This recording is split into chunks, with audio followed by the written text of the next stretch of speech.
Are you okay?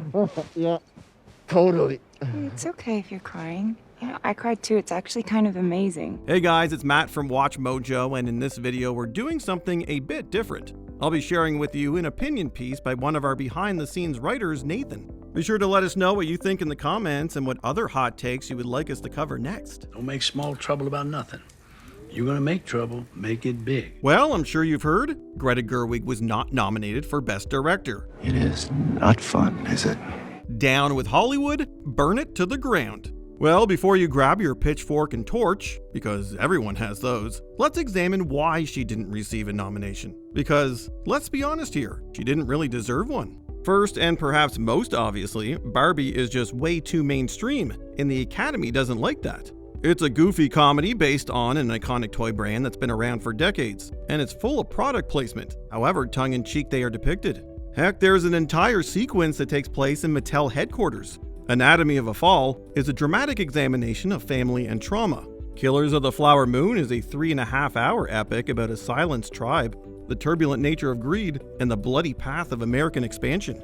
Oppenheimer is a 3-hour biopic about the father of the atomic bomb. Poor Things is Yorgos Lanthimos at his most Yorgos Lanthimos-y. And The Zone of Interest is a heavy examination of the Holocaust.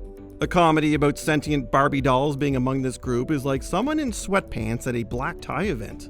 You don't fit in, and you'll probably get laughed at for being there. Oh, but I don't want you here. Unlike her nominated contemporaries, Gerwig doesn't do anything flashy as a director. Barbie is a very straightforward film without much flourish, and there's nothing wrong with that. Heck, it allowed the film to scale that rough 2023 box office mountain and gross well over $1 billion. But it's not Best Director material. The story is told linearly. There are no gobsmacking editing techniques, no subversion of convention. The messages, while good, are conveyed in a blunt manner, with characters giving speeches that would make Shakespeare proud and outright vocalizing the movie's themes. And if all of that is also true for a doll, just representing a woman,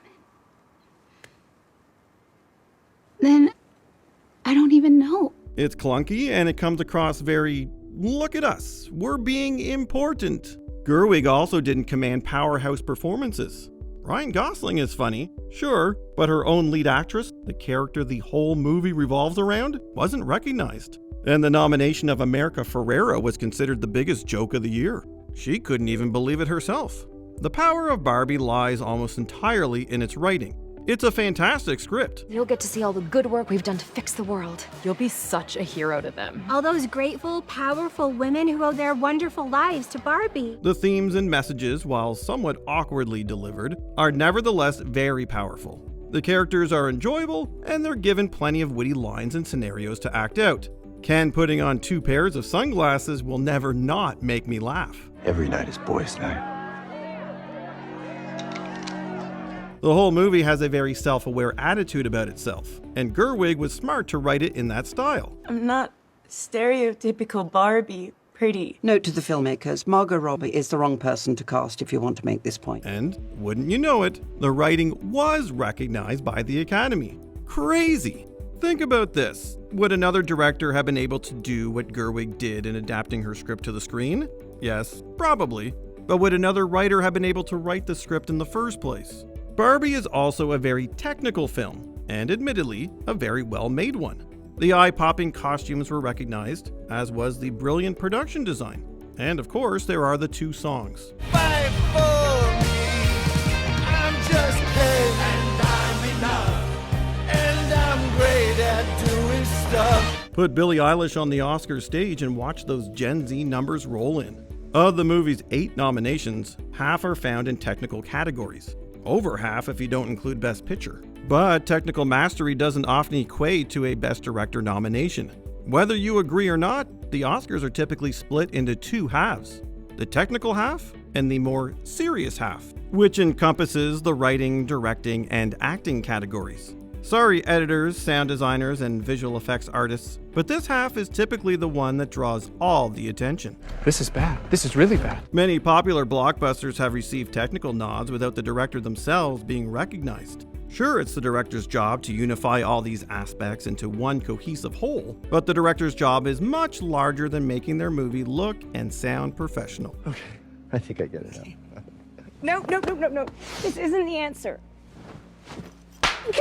Finally, what many people seemingly don't realize around Oscar season is that there are only a finite number of slots. Despite repeated claims that, quote, the Oscars don't matter, you can bet that every single year there will be a heated discussion about snubs and upsets. Not everyone can be nominated. And sorry, just because a movie was entertaining doesn't mean it's Oscar material. Oh my God, you've never seen The Godfather? This movie is a rich blend of Coppola's aesthetic genius and a triumph to Robert Evans and the architecture of the 70s studio system. Can you start the movie over and just talk through the whole thing? Who do you take out to give Greta Gerwig a spot?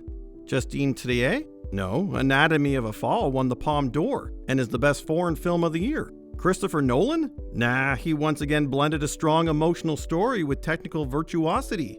And come closer, he's probably going to win. Yorgos Lanthimos? Have you seen the beautiful mind warp that is Poor Things? Jonathan Glazer? He directed a modern masterpiece of Holocaust drama. Martin Scorsese? You're going to deny that man his 10th Oscar nomination? You're going to deny him becoming the most nominated living director and second most nominated director in movie history? Get out of here. So who gets the boot? If you can't say, then don't tell me Greta Gerwig was snubbed. Talking to me? Then who the hell else are you talking to? Talking to me? Before we continue, be sure to subscribe to our channel and ring the bell to get notified about our latest videos.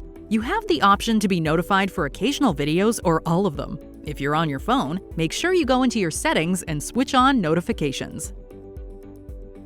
Okay, look, Barbie is an entertaining film. There's no doubt about it. But it's just not best director material. Don't blame me, blame Mattel, they make the rules. It's too mainstream, too straightforward, too blunt in its preaching and moralizing. Well, the Kens have to start somewhere, and one day the Kens will have as much power and influence in Barbie Land as women have in the real world. It's a movie that gets by mainly on the charisma of its cast, the wit of its script, and the fun of its production. A director needs to make a statement to be nominated. I am here, and this is my movie. I dare you not to recognize me. Barbie certainly has Greta Gerwig in its DNA, but it's not a Greta Gerwig movie. You want that? Watch Lady Bird. Guess what? She was nominated for that. Shut up! Shut up! Did you enjoy this video? Check out these other clips from WatchMojo, and be sure to subscribe and ring the bell to be notified about our latest videos.